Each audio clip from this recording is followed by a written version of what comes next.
my name is Jessie. Today we're going to be talking about the culture of crochet hooks. So in this speech we're going to be talking about what it is, the culture behind crochet hooks, and why it matters to me personally.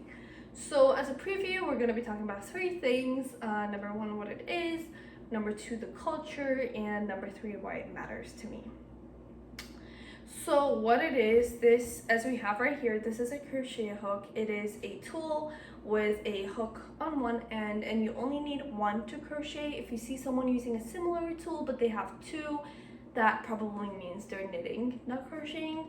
And they vary in sizes, and the sizes depend on what kind of yarn you're using, the thickness of the yarn, what you're making. So it really depends. This is the thickest one I have in my set. This is the 8mm one, and yeah, they usually come in like a variety of sizes. Sets usually have at least 10, I would say. Yeah, so the culture behind crochet hooks. So the biggest, of course, the culture behind crochet hooks is family.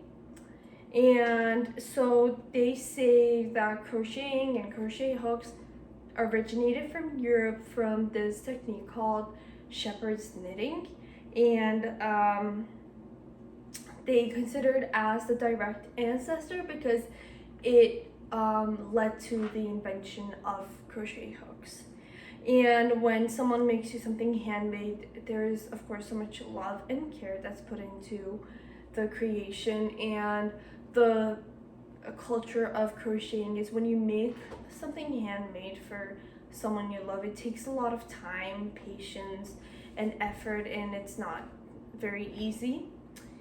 And the values include patience, creativity, and the most important part is just making ends meet with whatever you have.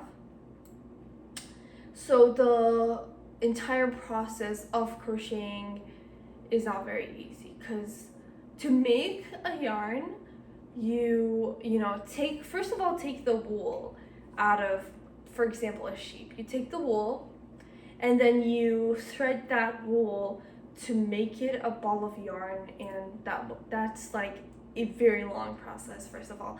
And then you turn it into a ball of yarn, and then you use that yarn to make something by the crocheting techniques and the patterns and the stitches. And that alone can take, depending on the project, it can take days or months or years. It really just depends, but it's not very easy. And the reason why I mentioned in the beginning that the culture behind it really just roots from family is that a lot of people learn this skill from their family members, for example, like their grandparents or their aunts and uncles.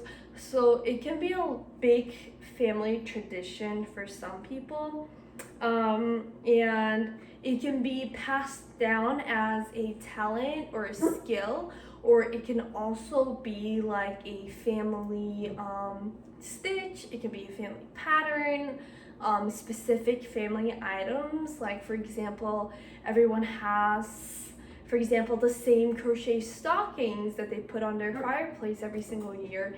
So yeah, so it really is a big family culture in some people's lives. And lastly, why crocheting matters to me so much is that it really just helps me practice mindfulness. I feel like crocheting is a very big part of my life.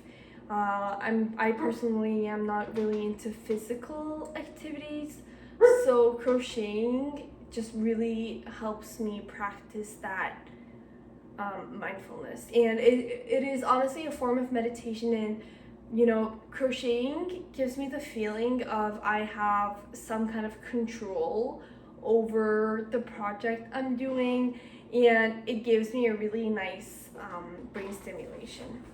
So in conclusion, we talked about what crocheting is, what a crochet hook is, and the culture behind crochet hooks, and the reason why crochet hooks are so important to me in my life. And We also talked about the family meaning behind crocheting, the shepherd's knitting, which is the ancestor of crochet hooks, and the values. So I hope this speech helped you understand that a small hook can have a really big culture behind it. Thank you.